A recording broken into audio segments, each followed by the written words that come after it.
नमस्कार दोस्तों, exam nucleus channel में आपका स्वागत है। तो आज हम जानेंगे ज्वालामुखी के बारे में और टॉप 10 एमसीक्यू जो अभी तक एग्जामों में आए हैं और आएंगे उनके बारे में।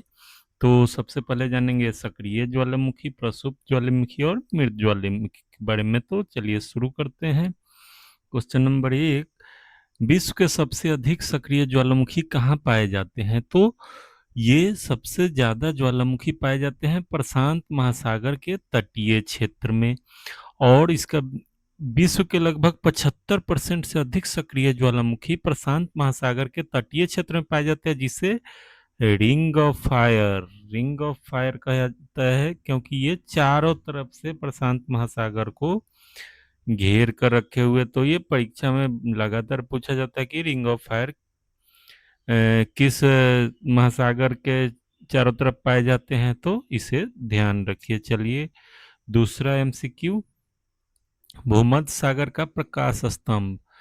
तो किस ज्वालामुखी को भूमध्य सागर का प्रकाश स्तंभ कहा जाता है? तो स्ट्रम्बोली, जो ये इमेज देख रहे हैं, इसे भूमध्य सागर का प्रकाश स्तंभ कहा जाता है।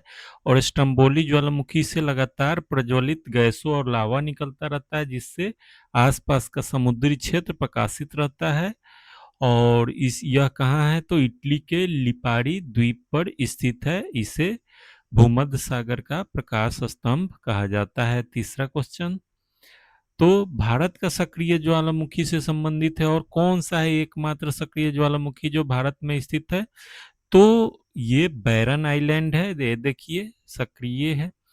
और द्वीप कहाँ पे है? तो अंडमान और निकोबार द्वीप समूह का हिस्सा है, और संपूर्ण दक्षिण एशिया का एकमात्र सक्रिय ज्वालामुखी है। तो साउथ ईस्ट एशिया में ये एकमात्र है। और विश्व का सबसे ऊंचा और सक्रिय ज्वालामुखी से संबंधित क्वेश्चन भी आते हैं। तो विश्व का सबसे ऊंचा और सक्रिय ज्वालामुखी कौन सा है? तो ओजस डेल सलाडो ज्वालामुखी है, जो अर्जेंटीना और चिली के सीमा पर एंडीज पर्वतमाला में स्थित है। ये इमेज देखिए। और समुद्र तल से 689 थे, मतलब 6,893 मीटर की ऊंचाई के साथ दुनिया का सबसे ऊंचा सक्रिय ज्वालामुखी है, क्योंकि इससे हमेशा लावा, मैग्मा ये सब निकलते रहते हैं। तो ज्वालामुखी के गैसों का संगठन मतलब क्या क्या पाया जाता है? तो ज्वालामुखी फटने पर किस गैस पदार्थ की मात्रा सर्वाधिक होती है? तो वाटर वेपर, मतलब जल वाष्प की मात्रा सबसे अधिक होती है। और कितना होता है? तो 60 से 90% तक होता है। उसके बाद कार्बन डाइऑक्साइड होता है, उसके बाद सल्फर डाइऑक्साइड और नाइट्रोजन और अन्य तत्व भी पाए जाते हैं। तो ये जो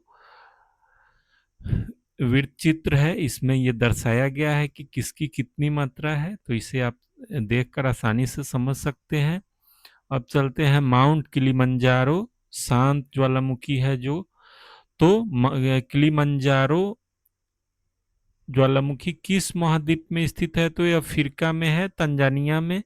और माउंट किलिमंजारो तंजानिया में स्थित अफ्रीका महाद्वीप का सबसे ऊंचा पर्वत शिखर है। यह एक मृत ऑब्लिक शांत, मतलब डोरमेंट ऑब्लिक एक्सटिंक्ट ज्वालामुखी का उदाहरण है।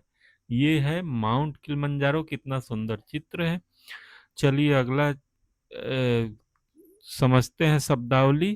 क्रेटर, मैग्मा व लावा। तो क्रेटर किसे कहा जाता है? तो ज्वालामुखी के कप के आकार के मुख को क्या कहते हैं? तो क्रेटर कहते हैं। ज्वालामुखी के शीर्ष पर स्थित कीप या कटोरीनुमा गड्ढे को क्रेटर कहा जाता है। अत्यधिक विस्तार होने पर इसे काल्डेरा मतलब कहा जाता है।